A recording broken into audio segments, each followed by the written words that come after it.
Hello बच्चों, अगर organic chemistry आपको सबसे कठिन लगती है तो आज की इस क्लास के बाद आपका डर बिल्कुल खत्म हो जाएगा।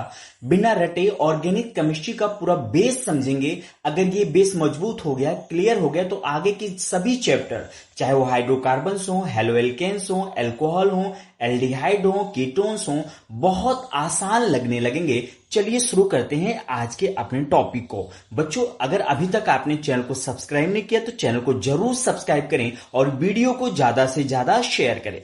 देखिए बच्चों, कार्बनिक रसायन में अगर हम इंट्रोडक्शन की बात करें यानी परिचय की बात करें तो कार्बन के यौगिकों का अध्ययन कार्बनिक रसायन कहलाता है यानी ऑर्गेनिक केमिस्ट्री कहलाता है। आपको जानकर यह आश्चर्य होगा कि कार्बन इतने ज्यादा बहुत लार्ज क्वांटिटी में यानी बहुत बड़ी मात्रा में यौगिक का निर्माण करता है कि केमिस्ट्री यानी रसायन विज्ञान को एक अलग से शाखा बनानी पड़ी। उसी को हम कार्बनिक रसायन कहते हैं। या सिंपल भाषा में या साधारण लैंग्वेज में अगर आप समझें तो कार्बनिक रसायन सिर्फ कार्बन के यौगिकों का ही अध्ययन करने के लिए है। तो याद रखेंगे, कार्बन के यौगिकों का अध्ययन करना कार्बनिक रसायन या ऑर्गेनिक केमिस्ट्री कहलाता है। बच्चों, यह जीवन रसायन यानी केमिस्ट्री ऑफ लाइफ भी कहा जाता है क्योंकि जीवित प्राणियों के शरीर में पाए जाने वाले अधिकांश यौगिक कार्बनिक होते हैं। क्लियर है? यानी आप ऑर्गेनिक केमिस्ट्री को कार्बन केमिस्ट्री कह सकते हो या केमिस्ट्री ऑफ लाइफ भी कह सकते हो क्योंकि जीवित प्राणियों के शरीर में पाए जाने वाले जो अधिकांश यौगिक हैं बच्चों, वो क्या हैं?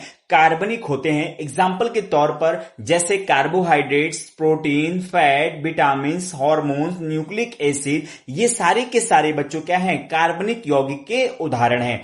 अब बच्चों, आपको जो अगली हेडिंग पढ़नी है, जो आपको कार्बन की विशेषताएं में कैरेक्टरिस्टिक ऑफ कार्बन में जो पॉइंट पढ़ने हैं वो है कैटेनेशन यानी कैटेनेशन पावर क्या होता है। तो समझिए, कार्बन परमाणु अपने आपस में बहुत मजबूत सहसंयोजक बंध बनाकर लंबी श्रृंखला या शाखी श्रृंखला या चक्रीय श्रृंखला या चक्रीय संरचना बना सकता है। समझिए, ये कार्बन है, ठीक है, कार्बन ही कार्बन। समझिए, ये कार्बन है, ट्रिपल बॉन्ड बना रहा है यहाँ पे। एक मान लीजिए और कार्बन ऊपर की तरफ है, ठीक है। यहां पे फिर ये कार्बन कार्बन के द्वारा क्या हो रहा है? जुड़ रहा है, ठीक है। यहां पे देखिए, कार्बन ही कार्बन के साथ क्या हो रहा है? जुड़ रहा है। तो इस तरह की जो संरचना बनती है बच्चों, ये जो प्रॉपर्टी है ये कार्बन के अंतर्गत आती है। इसी को हम कैटेनेशन पावर कहते हैं। क्लियर है? यानी कार्बन जो होगा वो अपने ही कार्बन परमाणुओं के साथ एक लंबी श्रृंखला बना सकता है, चाहे वो सीधी श्रृंखला हो, चाहे वो शाखी श्रृंखला हो, चाहे वो चक्रीय हो या बहुचक्रीय हो या संघनित चक्रीय हो। क्लियर है? इसी को बच्चों हम कैटेनेशन पावर कहते हैं। यानी कह सकते हैं कैटेनेशन पावर के बल पर ही कार्बन जो है वो हजार पर कार्बन के साथ जुड़कर एक बड़ा स्ट्रक्चर बना सकता है जो किसी और एलिमेंट में नहीं होता है। क्लियर है? तो यहां पे समझिएगा, यह गुण कार्बन को अन्य तत्वों से अलग और कार्बनिक यौगिकों की विशाल संख्या के लिए उत्तरदायी है। क्लियर है? यानी कैटेनेशन जो पावर के कारण बच्चों है वो सिर्फ कार्बन में पाई जाती है, जिसके कारण अन्य तत्वों से कार्बन क्या होता है? अलग होता है, और जिसके कारण कार्बनिक यौगिकों की विशाल संख्या क्या होती है? नजर आती है। क्लियर है? तो कैटेनेशन के कारण ये सीधी श्रृंखला हो सकती है। जैसे यहां पे ये समझिए, कार्बन यहां पे 1 2 3 4 5 कार्बन है। ये देखिए 3 कार्बन, 4 कार्बन और 5 कार्बन, ये सीधी श्रृंखला हो गई। अब शाखी श्रृंखला की बात करें तो ये देखिए 5 कार्बन में 4 कार्बन को आपको ऊपर रखना है, ठीक है, और दूसरे कार्बन से 1 कार्बन और जोड़ देना है। क्लियर है? ये शाखी श्रृंखला होती है। वहीं अगर आप ध्यान समझे, कार्बन सिंगल बॉन्ड के द्वारा कार्बन, फिर सिंगल बॉन्ड के द्वारा कार्बन, फिर कार्बन, फिर सिंगल बॉन्ड के द्वारा कार्बन, ऐसे करते हुए 6 कार्बन का एक साइक्लिक स्ट्रक्चर बना लेता है। आपको बस इस स्ट्रक्चर में ध्यान रखना है, यहां कार्बन कार्बन के बीच क्या है? सिंगल बॉन्ड, जबकि इस कार्बन के बीच डबल बॉन्ड होगा। क्लियर है? यही स्ट्रक्चर जब एक साथ जुड़ जाते हैं यानी 2 स्ट्रक्चर बना लेते हैं, इस तरह से चक्रीय संरचना बना लेते हैं, तो इसको बहुचक्रीय। अगर यही स्ट्रक्चर 3 4 5 6 यानी 2 से ज्यादा बन जाए तो इसको पॉलीसाइक्लिक या संघनित चक्रीय कहते हैं। क्लियर है बच्चों? अब जो आपको कार्बन की विशेषता में नेक्स्ट हेडिंग पढ़नी है वो पढ़नी है चतुसंयोजकता यानी टेट्रा वैलेंसी क्या होती है। क्लियर है?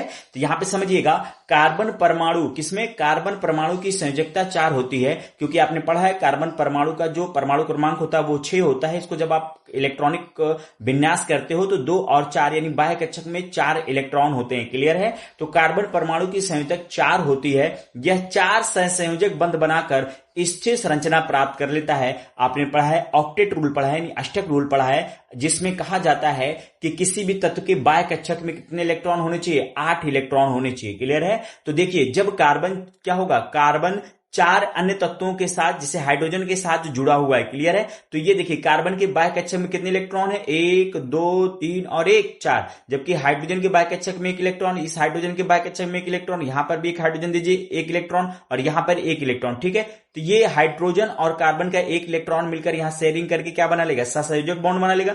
यहां पर भी इसी तरह स्ट्रक्चर बनेगा और यहां पर भी। तो टोटल इलेक्ट्रॉन 8 हो जाएंगे, जिसके कारण ये कह रहे हैं कि 4 सहसंयोजक बंध बनाकर ये स्थिर संरचना प्राप्त कर लेता है। क्लियर है? याद रखेंगे कार्बन हमेशा सहसंयोजक बॉन्ड बनाता है और आपको पता होना चाहिए जब दो तत्वों के बीच में यानी दो परमाणुओं के बीच में क्या होता है? इलेक्ट्रॉन की शेयरिंग होती है, तो वहां पर सहसंयोजक बॉन्ड बनता है। क्लियर है? यहां पे समझिए कार्बन की 4 संयोजकताएं होती हैं। ठीक है, अगर आप यहां पे स्ट्रक्चर समझे, मेथेन का स्ट्रक्चर समझे, तो मेथेन में जो बॉन्ड एंगल होता है वो 109.5 डिग्री होता है। ये आपको याद करना पड़ेगा। ठीक है, कार्बन की संयोजकता बच्चों कितनी होती है? 4 होती है और चारों दिशाओं में 109.5 डिग्री के कोण पर ये स्थिर होते हैं। क्लियर है?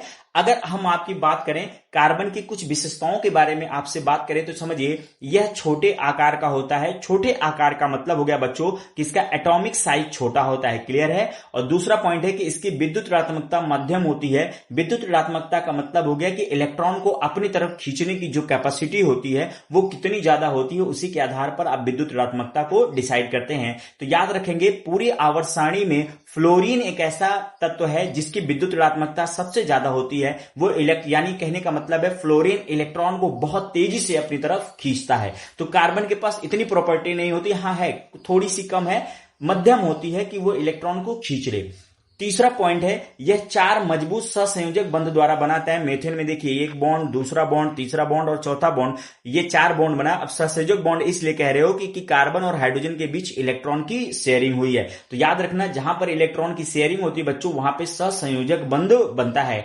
स्वयं से 4 अन्य तत्वों से ये बंध बना सकता है, यानी कार्बन जो होगा समझिए ये कार्बन कार्बन के थ्रू भी 4 बॉन्ड बना सकता है या कार्बन हाइड्रोजन के थ्रू भी ये 4 बॉन्ड बना सकता है। Carbon fluorine, carbon fluorine, carbon fluorine, carbon fluorine, carbon chlorine, इस तरह से ये स्ट्रक्चर यानी कार्बन कार्बन भी बना सकता है और अन्य के साथ भी बना सकता है। ठीक है, अन्य तत्वों के साथ और जटिल संरचना बना सकता है, यानी किसी और एलिमेंट के साथ अगर ये क्या करता है? कॉम्बिनेशन करता है तो ये कॉम्प्लेक्स स्ट्रक्चर का फॉर्मेशन भी कर सकता है। याद रखेंगे बच्चों कार्बन सिंगल बॉन्ड भी बनाता है, कार्बन डबल बॉन्ड भी बनाता है और कार्बन ट्रिपल बॉन्ड भी बनाता है। तो यानी ये बहुबंध होते हैं, डबल ट्रिपल भी बना सकते हैं। क्लियर है बच्चों?